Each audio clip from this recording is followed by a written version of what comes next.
Bonjour, dans l'épisode d'aujourd'hui nous allons voir des exemples de groupes qui sont les groupes d'isométrie.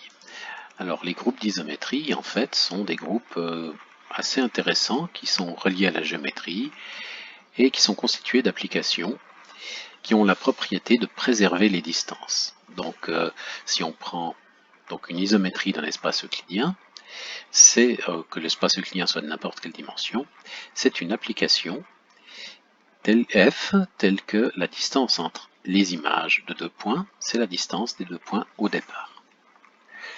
Alors les isométries sont des bijections, ça on va passer là-dessus, il est aussi facile de voir que la composition d'isométrie c'est une isométrie, que la réciproque est aussi une isométrie, que l'identité est une isométrie aussi. Et l'ensemble des isométries c'est un sous-groupe des bijections, donc de l'espace euclidien dans lui-même. Si vous voulez réviser donc les propriétés de l'espace euclidien, je vous conseille le cours de géométrie vectorielle qui permet de démontrer toutes les propriétés que l'on voit là. Alors, parmi les isométries du plan, il y en a qui sont extrêmement faciles à connaître, que nous connaissons déjà. Il y a les symétries axiales, les symétries centrales, les rotations, qui sont aussi parmi lesquelles il y a déjà les symétries centrales, dans le plan, dans l'espace ce n'est pas le cas. Il y a les translations, il y a les symétries glissées. Les symétries glissées, on va les illustrer dans un instant. Alors par exemple, si on prend une figure, voici une symétrie axiale par rapport à cet axe ici. Voici une symétrie centrale, qui est un cas particulier donc de rotation. Voilà, ça c'est la symétrie centrale. Donc on a toutes les rotations aussi. Il y a aussi les translations, aussi donc une translation ici, représentée par le vecteur, et les symétries glissées qui sont donc la composition d'une translation et d'une symétrie qui normalement la translation normalement doit être parallèle à l'axe pour être une vraie symétrie glissée, mais en fait ça restera toujours le cas. Toutes les symétries glissées où la translation n'est pas perpendiculaire à l'axe sont des symétries glissées. Peuvent être ramenées au cas donc où la translation est parallèle à l'axe. Juste quand la translation est perpendiculaire, en fait c'est une vraie symétrie.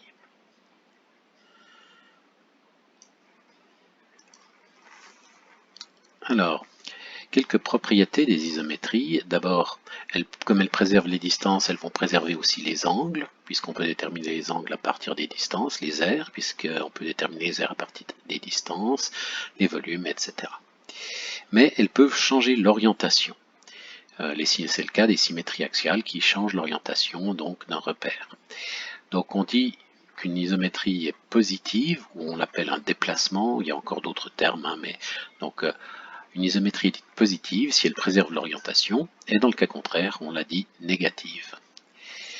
Alors, pour déterminer si une isométrie est positive ou négative, on n'a qu'à prendre un repère de l'espace euclidien. Donc ça veut dire qu'on a une base qui est associée à ce repère, les vecteurs OEI, et l'image donc de ce repère va être encore un repère qui aura le même volume de la maille unité, donc le parallélotop engendré par ces vecteurs de base, que ce soit les vecteurs OEI ou leurs images, vont être de même volume. Par contre, donc ça va être égal à la valeur absolue du déterminant de la base. Par contre, le signe du déterminant peut être différent. Et si le signe du déterminant est différent, c'est une isométrie négative. Et si le signe du déterminant est inchangé, c'est une isométrie positive. Alors, pour étudier les isométries, nous aurons besoin de la notion de point fixe. Alors un point fixe, c'est un point qui n'est pas modifié par l'isométrie. Donc c'est un point x, tel que f de x égale x. Donc les points fixes, on va voir que ça caractérise beaucoup les isométries. Et un sous-ensemble donc sera dit stable si l'image de ce sous-ensemble est contenue dans lui-même. Donc s'il est stable en fait, et dans le cas d'une isométrie, comme ce sont des bijections qui préservent les distances, on a même l'égalité. Alors, il ne faut pas confondre ensemble fixé, où chaque point est un point fixe, et ensemble stable, où les points peuvent se déplacer à l'intérieur de l'ensemble, mais l'ensemble, globalement, reste fixe, reste inchangé. Donc, nous allons considérer une isométrie, et on remarque que si on a des points fixes de cette isométrie, alors le sous-espace qui passe par ces points, sous-espace de plus petite dimension engendré par ces points, donc ça peut être une droite, ça peut être un point seulement, hein, s'il n'y a qu'un seul point, donc une droite, un plan, un espace, etc. Et lui-même un ensemble de points fixes. Ben, forcément, toutes les distances sont fixées par rapport aux autres. Alors, si on prend maintenant une isométrie, hein, l'identité est une isométrie, et c'est même la seule pour laquelle l'ensemble des points fixes, c'est l'espace tout entier. Alors ça, c'est assez facile, hein, c'est assez trivial. Et un peu moins évident, par contre, c'est la chose suivante, c'est que si on a une isométrie dont l'ensemble des points fixes est un hyperplan, c'est-à-dire un sous-espace de dimension n-1, donc il ne manque qu'une seule dimension. On dit aussi qu'il est de codimension 1. Si c'est le cas, alors l'isométrie doit être l'asymétrie par rapport à cet hyperplan. Alors, c'est assez facile en fait. Donc on va considérer, donc pi c'est l'hyperplan formé des points fixes, et on considère donc un point quelconque, un point quelconque, et pour tout point de l'hyperplan, la distance entre le point et son image ne va pas changer au point de l'hyperplan. En particulier, le point le plus proche, le point de l'hyperplan qui est le plus proche de P, c'est sa projection orthogonale, ben, ne va pas être modifié par f de P. Donc il sera aussi la projection orthogonale de f de P, parce qu'il réalise le minimum. Donc il y aura deux possibilités, soit P et f de P sont égaux. Alors là, ça voudrait dire que f est l'identité, et on a supposé que ce n'était pas le cas, puisque l'ensemble des points fixes n'est pas tout l'espace. Soit f de P est le symétrique de P par rapport à pi. Et c'est exactement ce qu'on voulait.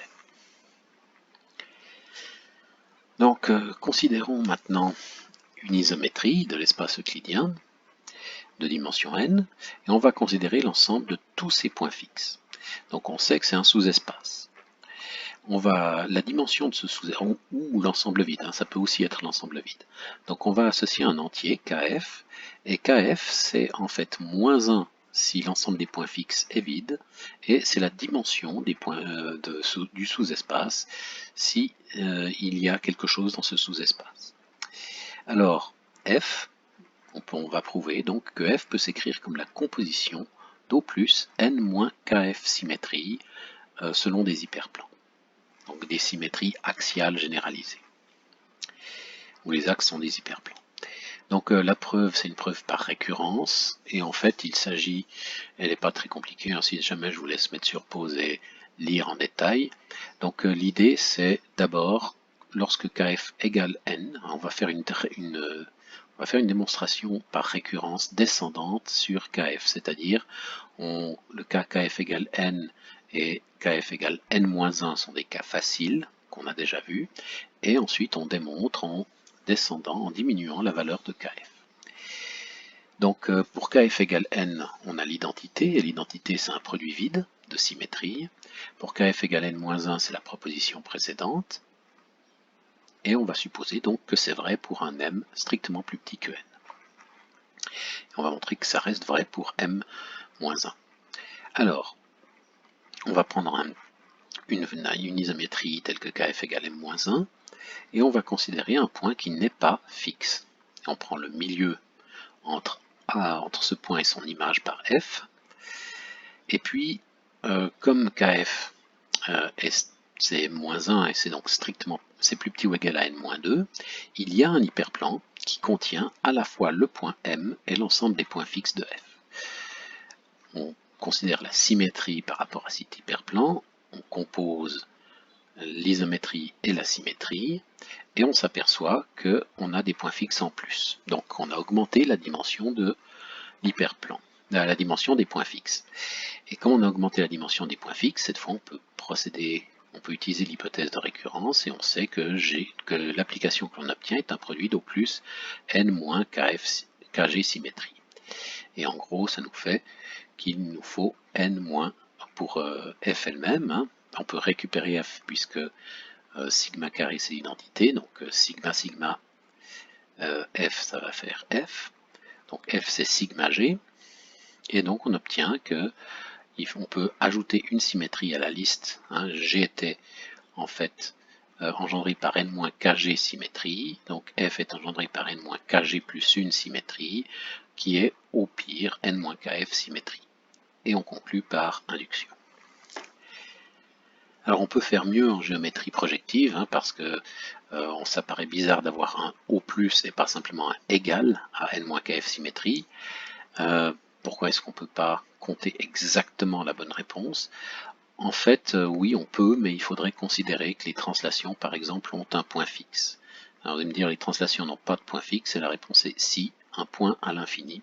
Elles ont un point fixe à l'infini en géométrie projective, et à ce moment-là, on a vraiment, quand on travaille en géométrie projective, l'égalité entre ce nombre n-kf et le nombre d'hyperplans de symétrie nécessaire, disons, à construire f.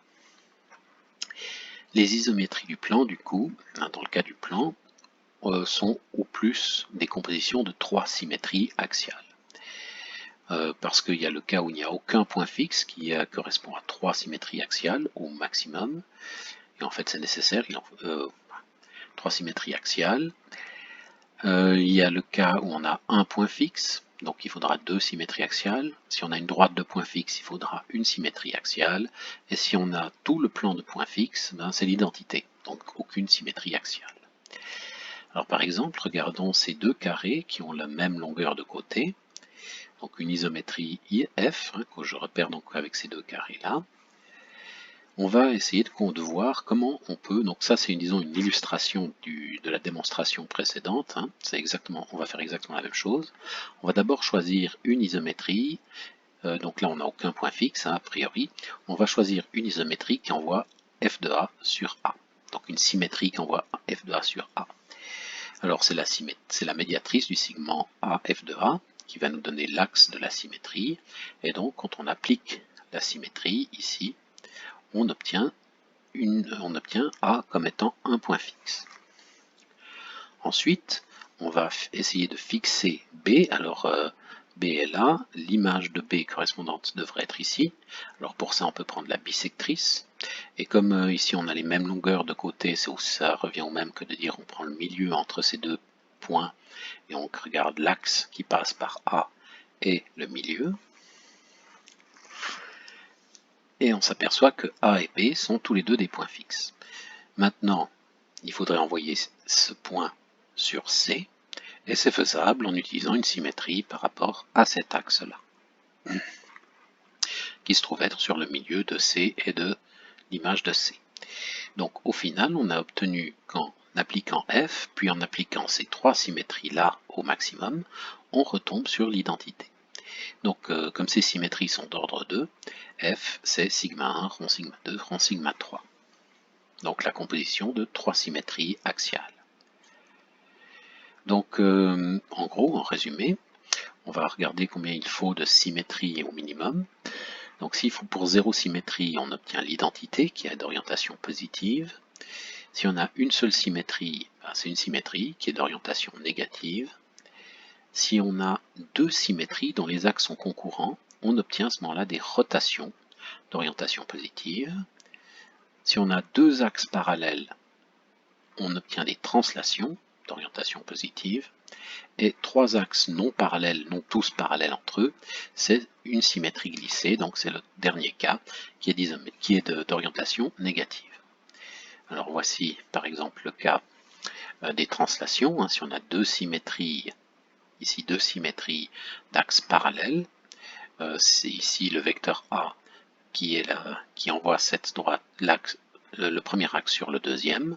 Alors on s'aperçoit que l'image du point A par la composition de ces deux symétries, c'est la translation d'amplitude 2A. Maintenant, si on prend des axes concurrents, les droites forment entre elles un angle alpha, et on s'aperçoit que quel que soit le point A, on obtient la rotation d'angle 2 alpha.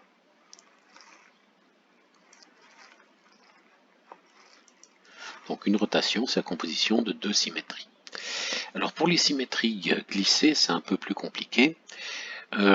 Déjà, on va essayer de se ramener un petit peu à différents cas. Donc les trois axes ne sont pas tous parallèles. On va les mettre, on va essayer de voir qu'on peut toujours se ramener à un même cas.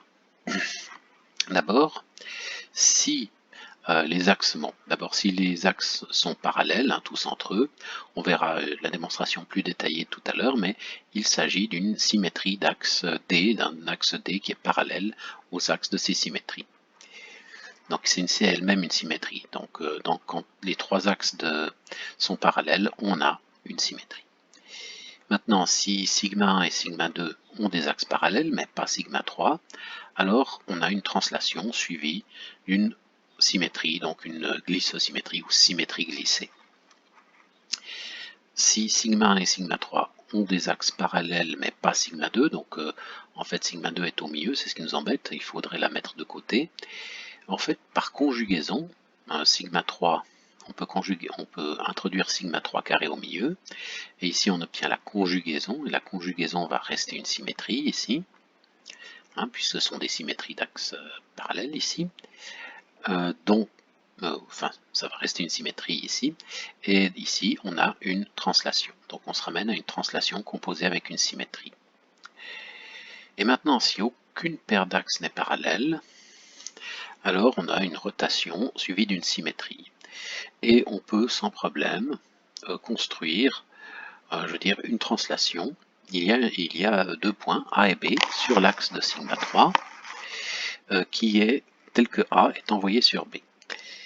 Et puis on considère cette translation, et donc A est un point fixe du coup de ceci. Comme point fixe, un nombre impair, comme il y a un point fixe, un nombre et un nombre impair de symétrie, il y a une symétrie. Donc ceci est du coup une symétrie, et donc la composition de trois symétries est une symétrie glissée. Donc la composition d'une translation et d'une symétrie. Alors on va aller un peu plus en détail dans ce que c'est, avec quelques lemmes. D'abord, ce lemme-là, donc ce qu'on sait maintenant, c'est que dans ce troisième cas, quand les axes sont non tous parallèles entre eux, la composition de ces trois symétries est la composition d'une translation et d'une symétrie. Donc on va voir qu'on peut faire un peu mieux que ça encore. Si la translation est perpendiculaire à l'axe d'une symétrie sigma, alors la composition des deux, c'est une symétrie d'axe parallèle à A. La preuve, c'est assez simple en fait. On prend une droite perpendiculaire à l'axe de la symétrie. Cette droite, du coup, est stable par la composition de la symétrie et de la translation. C'est donc une isométrie négative sur cette droite. Et sur une droite, être une isométrie négative, c'est être une symétrie. Et une symétrie admet un point fixe. Donc il y a un point fixe sur cette droite. Maintenant, la droite qui est parallèle à A et qui passe par ce point fixe va être elle-même fixée par sigma composé avec tau, ou tau composé avec sigma, pardon. Et comme c'est une isométrie négative, qu'elle a un axe fixé, c'est une symétrie d'axe E. Donc, quand on a une translation et une symétrie telle que la direction de la translation est perpendiculaire à l'axe de la symétrie, à ce moment-là, la composition est une symétrie. Maintenant, si ce n'est pas le cas, si ce n'est pas perpendiculaire à l'axe, alors on peut se ramener au cas où la translation est parallèle à l'axe. Alors, notre translation se décompose en deux morceaux, un morceau perpendiculaire à l'axe, T2, et un morceau parallèle à l'axe, T1. Mais une somme de vecteurs, c'est jamais qu'une composition aussi de translation. Donc T rond sigma, ça va être T1 rond T2 rond tau de rond sigma. Tau de rond sigma, c'est une symétrie par le lemme précédent. Donc c'est la composition d'une translation est d'une symétrie où la translation est parallèle à l'axe de la symétrie. Et donc on va pouvoir donner une définition plus précise de ce que c'est qu'une symétrie glissée. Une symétrie glissée, on va dire que c'est la composition d'une symétrie et d'une translation parallèle à l'axe de la symétrie. Et finalement, un petit théorème, les seules isométries du plan, du coup, sont l'identité, les symétries axiales, les rotations, les translations et les symétries glissées. Alors, comme application de tout ça, enfin un cas particulier, on va regarder les groupes d'isométrie de polygones. Alors si on a une figure géométrique, le groupe des isométries de cette figure, c'est l'ensemble de toutes les isométries pour lesquelles cette figure est stable. Et parmi elles, il y a des isométries positives, alors elles, on les note is plus de f pour spécifier que ce sont donc des isométries positives. Donc is+, c'est toujours un sous-groupe distingué de is, des isométries de f. Si les deux groupes sont égaux, ben, c'est automatiquement distingué, et s'ils ne sont pas égaux, à ce moment-là, l'indice des isométries positives dans is est 2. Et dans ce cas-là, ben, is, le groupe des isométries positives est distingué dans le groupe des isométries. Les symétries centrales ne sont pas toujours ne sont pas toujours positives ou négatives, hein. Ça dépend de la dimension. Donc si on prend une symétrie centrale en dimension 2, ça va être une isométrie positive, mais en dimension 3, ça va être une isométrie négative. Il suffit de compter le nombre de symétries dont c'est la composition. Alors, regardons un polygone. Alors c'est ça qui va nous intéresser, c'est le groupe du polygone. Alors un polygone régulier à m côtés, dont le centre est O, on va noter O son centre. Les isométries positives, ça va être un groupe cyclique d'ordre m. Donc il y aura m éléments dans les isométries positives. Et plus précisément, ce sont les rotations d'angle 2k pi sur m, où k va de 1 va parcourt les entiers 0, 1, 2, 3, etc. jusqu'à m-1. Quand k vaut m, on revient à 0. Le groupe des isométries lui-même, par contre, est d'ordre 2m, de double. Et il est engendré par deux symétries dont les axes passent par le centre.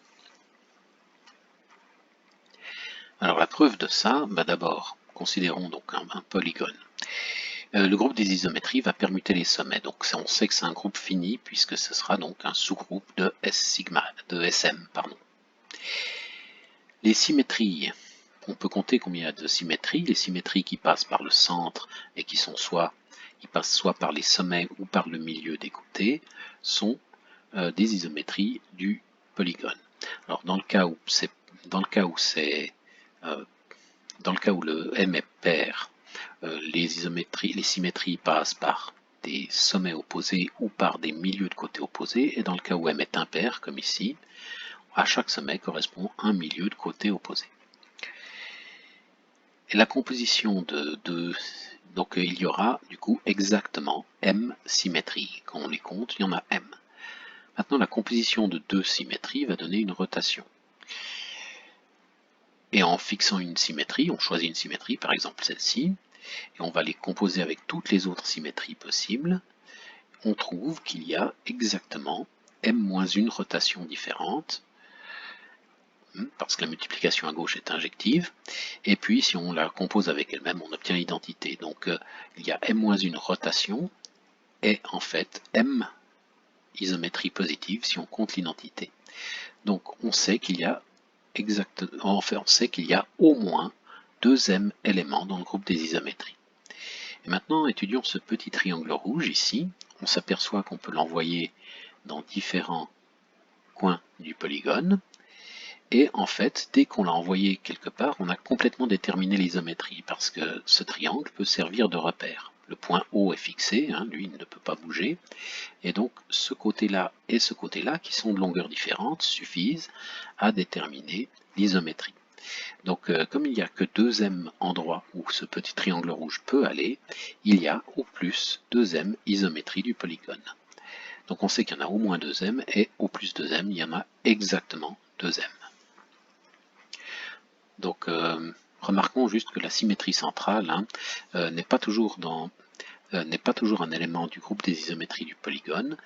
Pour que ce le soit, il faut que le polygone ait un nombre pair de côtés. Sinon, ce n'est pas le cas, la symétrie centrale n'est pas un élément du groupe.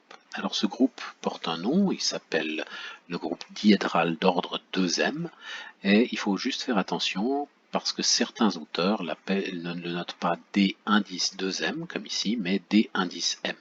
Alors il faut vérifier, on voit de tout dans la littérature.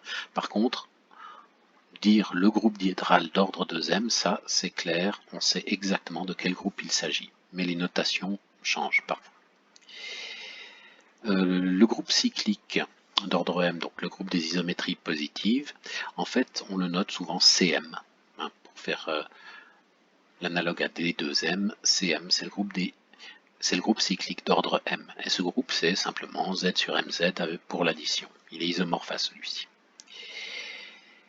Le groupe des isométries positives du cercle, donc si on prend la limite si on veut, le cercle c'est un polygone, on peut voir ça comme un polygone à un nombre infini de côtés, si on, en abusant beaucoup. Donc le groupe des isométries positives du cercle centre O, c'est l'ensemble de toutes les rotations de centre O. Alors ce groupe a deux notations, souvent U ou SO2, enfin, la plupart du temps on rencontre SO2, mais ça provient de la théorie des matrices, donc enfin de l'algèbre linéaire, donc il faut creuser pour savoir pourquoi ça s'appelle SO2. Et il est isomorphe aussi au sous-groupe des nombres complexes de module 1. Si vous connaissez les nombres complexes, le sous-groupe des nombres complexes de module 1, c'est donc le groupe des isométries du cercle. Si vous ne connaissez pas, c'est pas grave. Et le groupe des isométries tout court du cercle, il est noté O2. Donc il y a en plus par exemple la symétrie centrale ou n'importe quelle autre symétrie. Enfin non, pardon. La symétrie centrale est positive. Il y a encore une isométrie quelconque dont l'axe passe par le centre. Et à ce moment-là, on obtient toutes les isométries du cercle. C'est engendré par ça. Et il est noté O2.